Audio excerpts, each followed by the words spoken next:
नहीं मेरे भाइयों, आज हम इमरान खान की कॉल पर मजदूर के लिए पहली दफा पाकिस्तान में किसी सियासतदान ने यौम मई की कॉल दी है।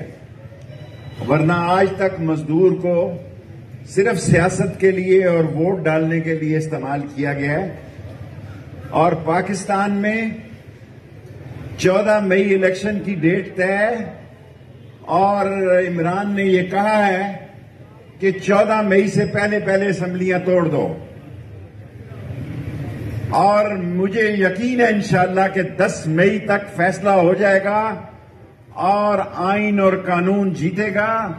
आइन और कानून अदलिया के ऊपर है और सारा मुल्क अदलिया के नीचे है और अदलिया फैसला दे चुकी है कि इस मुल्क में इंतखाब होंगे। जिसको पीटीआई का टिकट होगा लाल हवेली उसकी हमायत करेगी, सिवाय मेरा अपना एक कलम दवात के इंतखाबी निशान के। और मैं वाज़े तौर पर हुकूमत को कहना चाहता हूं, खाकान अब्बासी ने कहा है कि 84 अरब रुपए में से 20 बंदे आटे में मार शहीद हो गए और 20 अरब रुपया आपने रमजान के महीने में भी शहबाज शरीफ नहीं बख्शा।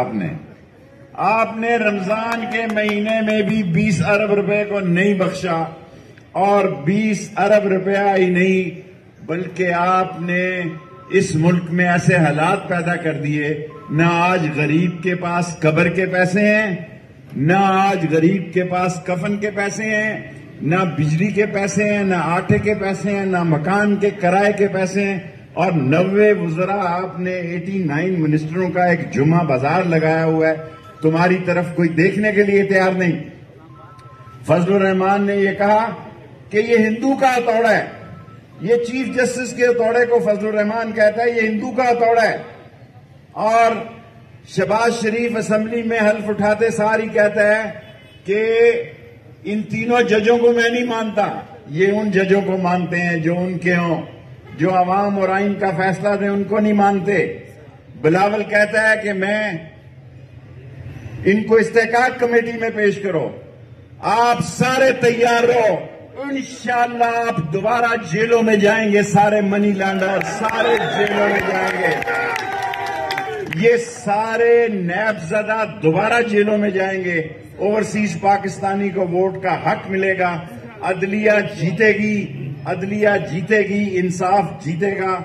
और मेरे मौला ने चाहा इमरान खान इस मर्तबा हुकूमत बनाएगा और ये अवाम और गरीब की हुकूमत होगी। ये मैं यौम मई पे कहना चाहता हूं, क्योंकि ये गरीब की हुकूमत होगी। बड़े लोगों की हुकूमत को देख लिया कि मिंबर 25-25 करोड़ पे बिक गए, 30-30 करोड़ पे बिक गए।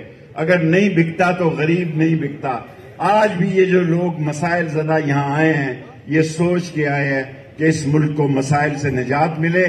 इंशाअल्लाह ताला ढंके की चोट से चट्टान की तरह हक और सच के साथ खड़े हैं।